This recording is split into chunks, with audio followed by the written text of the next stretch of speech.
ठीक है, हम लोग प्रोग्रामिंग में ऑलरेडी फंक्शन डिस्कस कर चुके हैं कि हम फंक्शंस कैसे बनाते हैं एंड किस तरीके से हमें फंक्शंस की यूज़ होती है। तो अगर स्टिल आपको 1 मार्क का क्वेश्चन आ सकता है कि व्हाट इज़ अ फंक्शन, तो अगर किसी ने पूछा कि व्हाट इज़ अ फंक्शन, तो it is a function is a sub programme, मैं तो लिख देती हूँ, a function is a sub program that is design to do a specific task. ठीक है, या फिर यू कह सकते हो अ सब प्रोग्राम और a code sequence they are design to do a specific task, that's it, उससे ज़्यादा आपको नहीं लिखना। This definition is more than sufficient. क्योंकि आपको ही पता है कि हमने जब फंक्शंस की प्रोग्रामिंग करी थी तो हमने देखा था कि ऑफकोर्स फंक्शन क्या करता है, एक स्पेसिफिक हमें काम करके या एक स्पेसिफिक कोड रन करके उसका आउटपुट हमें लाके दे देता है। ओके, तो एडवांटेजेस ऑफ फंक्शंस, ये 2 मार्क का क्वेश्चन आ सकता है। सिंपली कहेंगे it supports modular programming. Modular programming का मतलब होता है कि प्रोग्राम सब प्रोग्राम में डिवाइड होते जाते हैं, जिसकी वजह से हमारा काम कम हो जाता है। ठीक है, मतलब छोटे छोटे मॉड्यूल्स में डिवाइड हो जाता है, मॉड्यूल्स में, तो इसको मॉड्यूलर प्रोग्रामिंग कहते हैं। After that what we have is division of work. क्योंकि ऑफकोर्स सी बात है, जब हमारा प्रोग्राम डिवाइड हो गया है काफ़ी पार्ट्स में, तो हर बंदा अलग अलग काम कर सकता है और कोई किसी एक के ऊपर लोड नहीं पड़ेगा। ओके, और फिर उसके बाद it is code reusability. Code reusability क्यों होती है? क्योंकि हम लोग क्या कर रहे हैं, जैसे मैं इसको बताती हूँ व्हाट आई डिड। मैंने क्लास बनाई, ठीक है, P1, उस पर मैंने इधर प्रोग्राम बनाया प्राइम का और ये मैंने उसकी लाइंस लिख दी। मैंने एक प्रोग्राम बनाया इधर पैलिंड्रोम का, मैंने इधर इसकी लाइंस लिख दी। तो प्राइम और पैलिंड्रोम मैंने क्या करा, दो अलग अलग फंक्शंस बना लिए। उसके बाद चेक कर लिया एक नंबर इनपुट करवा के n, कि क्या वो नंबर प्राइम पैलिंड्रोम है कि नहीं है। तो क्या हुआ, हमारा जो काम है वो डिवाइड हो गया दो बंदों के बीच में। तो उससे क्या होगा, अगर प्राइम नंबर में कहीं प्रॉब्लम आएगी तो मैं लेट से इधर %1 था वो बना रहा था, ठीक है, लेट से इधर जॉय था वो बना रहा था हमारा प्राइम का, और पैलिंड्रोम का काम हमारी कौन कर रही थी? ओके, पैलिंड्रोम का काम हमारा लेट से इट वाज डूइंग राम। तो हम लोग क्या करेंगे, जब पैलिंड्रोम में गलती आएगी तो हम राम को से कहेंगे कि यार आपने कोड गलत लिखा है, बट अगर प्राइम में गलती आएगी तो हम जॉय से कहेंगे। सो इससे क्या होता है, division of the work. Okay, और कोड रीयूजेबिलिटी क्यों होती है? अब अगर आगे मुझे कहीं भी प्राइम नंबर निकालना होगा तो मैं जॉय से कहूंगी प्लीज अपना कोड दे दो, मैं उसी को जाके कॉपी कर देती हूँ। तो मैंने क्या करा, बार बार मेरे को कोड लिखने की जरूरत नहीं पड़ी, मैंने डायरेक्टली कॉपी कर लिया, या किसी बंदे से कह दिया कि आप मेरे को बता दो कि मैं आपका प्रोग्राम कहाँ रखा है, मैं वहां से उठा लेती हूँ आपका ये प्राइम का फंक्शन। ओके, और डीबगिंग बिकम्स ईजियर। तो the fourth point is debugging become easier. Debugging become easier का मतलब होता है सिंपली कि अगर कहीं भी गलती आएगी तो मैं उसी बंदे को पकड़ूंगी। जैसे लेट्स से अगर प्राइम नंबर मैंने डाला 5 और ये दे रहा है कि it is not a prime number, हमें पता है 5 इज अ प्राइम नंबर, तो मतलब हम लोग जॉय के पास जाएंगे और उससे कहेंगे प्लीज अपना कोड देखो आपने कहीं गलती करी है। तो हम राम से कुछ नहीं कहेंगे क्योंकि राम ने अपना कोड सही लिखा है। तो डीबगिंग बिकम ईजियर मतलब हम लोग अपने एरर्स बहुत जल्दी जल्दी फाइंड कर पाएंगे, क्योंकि हमारा प्रोग्राम पार्ट्स में डिवाइडेड है। हम लोग बस ये जाके चेक करेंगे कौन से पार्ट में गलती है, उसी पार्ट को हम लोग ठीक कर देंगे, एज सिंपल एज दैट। तो लिखेंगे डीबगिंग बिकम्स ईजियर। ओके, तो आई थिंक अभी ये तीन, what is a function, why do we require, तो ये आ सकता है कि explain function and with this advantages, तो आपको ये आना चाहिए। ये फॉर श्योर क्वेश्चंस आते हैं 1 वर्ड वाला में। नेक्स्ट क्वेश्चन हमारा जो रहता है, इट इज ऑल अबाउट कि टेल मी कि फंक्शंस के मेथड्स क्या क्या होते हैं। ओके, तो सिंपली होता है कि फंक्शन ना पार्ट में डिवाइड होता है, it is divided into 2 parts. तो फंक्शन पहले आता है हेडर, उसके बाद आता है देन इट्स बॉडी। ठीक है, तो बॉडी में क्या होता है, बेसिकली कुछ नहीं, the statements that are contained in the body. ठीक है, पर हेडर इज व्हाट, हेडर में सबसे ज्यादा इंपॉर्टेंट बात होती है, it is the soul and heart of the function, ये इसमें सब चीज है। तो हेडर क्या होता है, बेसिकली हमारा हेडर क्या करता है, simply it is the first line of the method और ऑफ द फंक्शन। ठीक है, लोग हेडर को प्रोटोटाइप भी बोलते हैं, और आपके बोर्ड एग्जाम में ऐसे ही आते हैं कि write the prototype of the following, तो ये प्रोटोटाइप भी कह सकते हो आप इसे। तो बेसिकली क्या होता है, हेडर 3 चीजें अपने में रखता है, नेम ऑफ द फंक्शन, उसके बाद return type of the function, और उसके बाद नेक्स्ट आप लिख सकते हो नंबर ऑफ आर्ग्यूमेंट्स। ओके, तो ये 3 चीजें इसमें हो सकती हैं। तो हम लोग अगर जैसे with an example let's see, तो अगर मैंने एक फंक्शन बनाया वॉइड, यहाँ पे हम लोग बना देते हैं परफेक्ट नंबर का, अगर हम लोग चेक कर रहे हैं तो, और अगर मैंने यहाँ पे इंट आई एक नंबर इनपुट करवाया है, तो क्या हो जाएगा, void is the return type. Okay, and उसके बाद तीन पार्ट्स होते हैं फंक्शन प्रोटोटाइप के। हमने अभी जैसे डिस्कस कर रहे थे कि एक होता है हमारा रिटर्न टाइप होता है, दूसरा हमारा होता है कि उसका नेम क्या होता है फंक्शन का, और तीसरा होता है कि हमारा जो फंक्शन है उसमें कितने पैरामीटर्स हैं। तो लेट्स सी क्या ये तीनों चीज़ें हमारे साथ मिल रही हैं। तो लेट्स सी, तो आप देख सकते हैं void is the return type, perfect is what the name of the function, and this is the parameter. तो वो बताएगा यहाँ पे क्या पैरामीटर है, हाँ जी, और फिर हम बताएंगे कितने हैं, only one parameter is there. तो ये होता है फंक्शन का प्रोटोटाइप। आपसे कभी कभार कहा जा सकता है कि write the prototype of the function name as let's take name as student which returns int type of a value and have parameters integer type. ठीक है, तो हम लोग क्या बनाएंगे, स्टूडेंट टाइप का हम लोग एक नाम बनाएंगे, क्योंकि हमें स्टूडेंट दिया हुआ फंक्शन का नाम। हमने क्या बोला था, it returns N integer value. When it returns N integer value, तो उसका मतलब क्या हुआ कि उसका रिटर्न टाइप इंट हो जाएगा। फिर हमने लिखा it takes two parameters as integer, तो हम लोग यहाँ पे खाली इंट और इंट लिख दें तो that's also more than sufficient. अगर हम वेरिएबल्स का नाम ना दें, क्योंकि ये क्या है, ये खाली एक फंक्शन हेडर या प्रोटोटाइप है। ये फॉर श्योर 2 मार्क्स का क्वेश्चन आता ही आता है। तो हमने देखा कि फंक्शन में 3 पार्ट्स होते हैं और हमने वो 3 पार्ट्स इसमें बना दिए, return type, name and the parameters. तो कुछ लोग क्या करते हैं, कभी का बता देते हैं कि the function have is a private type, तो हम लोग यहाँ पे उसका एक्सेस स्पेसिफायर प्राइवेट भी लगा सकते हैं। तो एक अगर बेसिक सिंटेक्स की बात करें कि सिंटेक्स क्या होगा हमारे फंक्शन हेडर का, तो हमारे फंक्शन हेडर का सिंटेक्स क्या रहता है, it is access specifier. Access specifier के बाद what it would be, return type, after that name of the function, हम नेम लिख देंगे यहाँ पे, और फिर पैरामीटर लिस्ट। तो this is your syntax of the function prototype. ये क्या है हमारा फंक्शन प्रोटोटाइप का सिंटेक्स। कि अगर किसी ने पूछा what is a function prototype, हम लोग लिखेंगे function prototype contains 3 things, return type, name and parameter list. Also it also contains access specifier. The syntax of the function prototype is access specifier, return type, name, parameter. For example, we can take private int let's say cal, और parameters में हम लोग let's say दे देते हैं int और एक दे देते हैं string। डन। तो अब ये आई थिंक एक एग्जाम्पल के साथ आप लोग अगर एग्जाम में देंगे तो अगर 3 मार्क्स का होगा तो बहुत सही है। 1 मार्क की डेफिनेशन, 1 मार्क का सिंटेक्स और 1 मार्क का आपका एग्जाम्पल, तो 3 मार्क्स आपके आराम से आ जाएंगे फुल।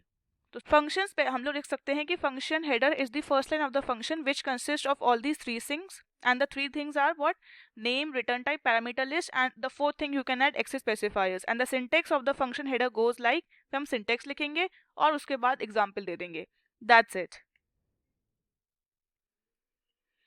फिर उसका आती है कि फंक्शन पैरामीटर्स। कुछ फंक्शन पैरामीटर्स 2 में डिवाइड होते हैं, ठीक है। Function parameters are divided into 2 parts. The first part what you call is what, actual parameter, and the second part that you call is a formal parameter। Actual parameters वो parameters होते हैं जिनके पास सच्ची में values होती हैं, that have exactly the value in their in themselves या in their variables, ठीक है, and they pass their values to the formal parameters। Formal parameters are those parameters that take the values from the formal parameters या from the actual parameters, sorry, ठीक है। They accept the values that are passed by the actual parameters, okay, and they are and this actual parameters are defined in the function header, okay। इसका live example अगर मैं दूं आप लोगों को, तो हम लोग एक बार मैं ब्लू जे में आपको दिखा देती हूँ, उससे आपको इजीली समझ में आ जाएगा।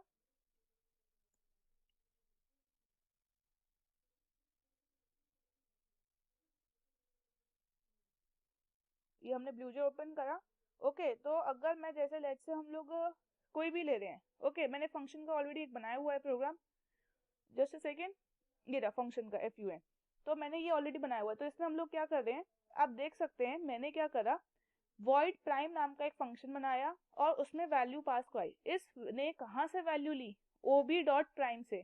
कहाँ से ली, ob.prime से। तो ob.prime क्या हो गया, हमारा एक्चुअल पैरामीटर जिसमें सच्ची में वैल्यू है, और ये क्या हो जाएगा, void prime फॉर्मल पैरामीटर। क्यों फॉर्मल पैरामीटर, क्योंकि इसमें अपनी खुद की कोई वैल्यू नहीं थी, उसने क्या करा, वैल्यू बोरो करी। कहाँ से बोरो करी, यहाँ से। तो these are the actual parameters and this is the formal parameter, क्योंकि इसके पास वैल्यू नहीं थी, इसने जाके 3 वैल्यू प्राइम में दी, okay. Are the methods that are used to protect the members of the class, और you can say that are these are used to protect the methods of the class. ठीक है, तो जावा में 4 type के होते हैं। पब्लिक, पब्लिक क्या करता है, in this the members of the class are visible to all the classes of all the packages. मतलब members of class are visible to all the classes of all the packages. ये definition है, यही words आपको लिखने हैं and you will get your 1 mark. फिर आता है आपका प्राइवेट। प्राइवेट में क्या होता है, प्राइवेट में क्या कहते हैं, methods of the class are accessible only within the class. ठीक है, तो मेथड्स या members of the class are visible only within the class, मतलब जिस क्लास ने उसे बनाया है वो उसी के में ही है, एंड नॉट इवन सब क्लासेस। ठीक है, उसके बाद थर्ड आता है प्रोटेक्टेड। प्रोटेक्टेड क्या करता है, प्रोटेक्टेड में क्या है, members of the class are accessible within the class. कौन सा, मैं लिख देती हूँ तो शॉर्ट में, within the class and sub class only. उसके बाद नेक्स्ट हमारा एक बचा है, that is what, it is default. ठीक है, डिफॉल्ट को लोग कभी कभार फ्रेंडली बोल देते हैं। अगर कभी आपसे कह दिया जाए कि define the friendly access specifier, तो कंफ्यूज मत होइएगा, डिफॉल्ट और फ्रेंडली आपस में सेम ही है। ठीक है, when no access specifier is mention then the class access specifier is confirmed और इज टेकन एज डिफॉल्ट और फ्रेंडली। ठीक है, डिफॉल्ट और फ्रेंडली क्या होता है, classes members are accessible in the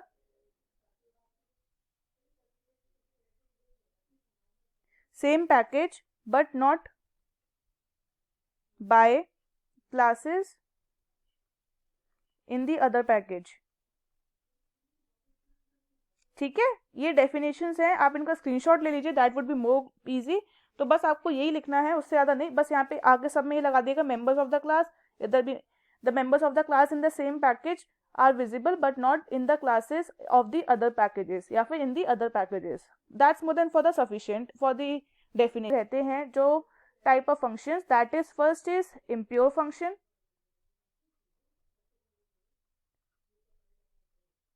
दूसरा होता है हमारा प्योर फंक्शन। ठीक है, इम्प्योर फंक्शन को लोग इम्प्योर फंक्शन को म्यूटेटर भी बोलते हैं, या इसको हम लोग बोलते हैं एक्सेसर। तो बेसिकली क्या होता है, इम्प्योर फंक्शन वो होता है जिस फंक्शन में वेरिएबल्स की वैल्यूज चेंज हो जाती हैं, it changes the values of the variable. Pure function is what, it just only read the values and does not change the values.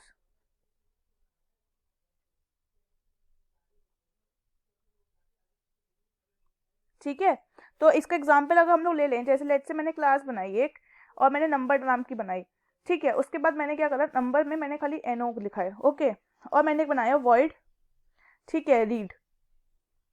ठीक है, अगर मैंने यहाँ पे लिख दिया खाली सिंपली एसओपी ए, ओके, और इधर लिख दिया एसओपी बी, तो ठीक है, इसने क्या करा, खाली वैल्यूज रीड करी, चेंज नहीं करी। पर मैंने एक और फंक्शन आया वॉइड रीड 1, और मैंने यहाँ पे क्या करा, मैंने क्या करा, A is equal to A into 10, b is equal to B into A into B, और फिर मैंने एस ओ पी ए और बी कर दिया। तो अब क्या हुआ, आप देख सकते हो, इसने क्या करा, वेरिएबल्स की वैल्यूज चेंज कर दी। So this is what, this is a impure function, क्योंकि इसने वैल्यूज चेंज कर दी। And read is what, it is a pure function, इसने खाली वैल्यूज डिस्प्ले करवाई, इसने कभी उन्हें चेंज नहीं करा। तो यही खाली इम्प्योर और प्योर होता है। मेथड ओवरलोडिंग क्या होता है, जब एक क्लास में फंक्शंस के सेम नेम होते हैं, बस उनका आर्ग्यूमेंट डिफर करता है या उनका हम लोग सिग्नेचर कह सकते हैं वो डिफर करता है, तो that is known as method overloading. जैसे फॉर एग्जांपल अगर मैंने यहाँ लिख दिया इंट सम, और ये मेरी क्लास थी लेट्स से p1, और मैंने इंट सम लिख दिया, ठीक है, इसमें मैंने कुछ काम करा। अगर मैंने यहाँ पे भी इंट सम लिख दिया पर मैंने यहाँ पे इंट आई लिख दिया, तो ये क्या हो गया, मेथड ओवरलोडिंग हो गया। क्योंकि ये देखिए, इनमें मानिए नेम इनका सेम है, इनका रिटर्न टाइप भी सेम है, बट इनके आर्ग्यूमेंट्स डिफरेंट हैं, तो ये अलग अलग काउंट होंगे। बस इनका नेम सेम है तो हम लोग इनको कहते हैं this is the example of method overloading, क्योंकि एक नाम से दो बना दिए जा चुके हैं। तो ये किसका होगा एग्जाम्पल, मेथड ओवरलोडिंग का हो चुका है। ओके, या वरना आप लोग ऐसे कर सकते हो, अगर मैंने यहाँ पे एक और बना दिया डबल सम, तो अब क्या होगा, ये अलग अलग होगा क्योंकि अब इनका क्या होगा, रिटर्न टाइप बदल गया। ठीक है, माना इनमें अब आर्ग्यूमेंट सेम है बट इनका रिटर्न टाइप बदल गया। तो इस तरीके से हमारा method overloading can take place. देखेंगे कि जब हम लोग एक्चुअल पैरामीटर से कॉल बाय वैल्यू में, कॉल बाय वैल्यू क्या करता है, जो हम लोग एक्चुअल पैरामीटर से फॉर्मल पैरामीटर्स में वैल्यूज डालते हैं तो हम लोग क्या करते हैं, इंटीजर की वैल्यूज पास करते हैं, तो this is known as call by value. तो इसमें क्या होता है, एक्चुअली हम लोग एक्चुअल एंड फॉर्मल पैरामीटर्स में वैल्यूज रखते हैं, ठीक है, have values in them, okay. और कौन सी value, specially primitive data type only, okay. And उसके बाद इनमें क्या होता है नेक्स्ट की, अगर कॉल बाय वैल्यूज में ये लोग आपस में वैल्यूज चेंज होती हैं प्रिमिटिव डेटा टाइप की and actual values are passed,